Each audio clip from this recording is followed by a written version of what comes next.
অসাধারণ, চলে আসলাম কুয়াকাটা সমুদ্র সৈকত।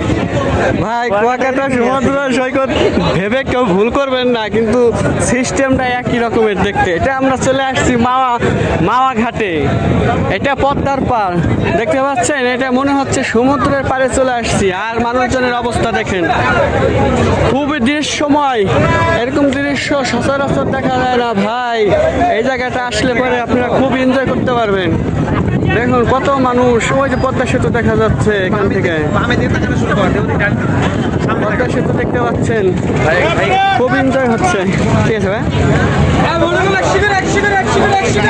দেখতে পাচ্ছেন এখানে ট্রলারে ঘোরার সুব্যবস্থা আছে। এখানে আসলে পরে আপনি ট্রলারে ঘুরতে পারবেন। হ্যাঁ হ্যাঁ, এখানে ট্রলারে করে আপনি পদ্মা সেতু নিজে ঘুরে আসতে পারবেন। খুবই সুন্দর একটি জায়গা, না বললেই নয়। এখানে না আসলে কেউ বুঝতে পারবেন না, এত সুন্দর একটি জায়গা। তো এখন বিকেল টাইম, এই বিকেল টাইমে দেখুন মানুষের ঢল এখানে।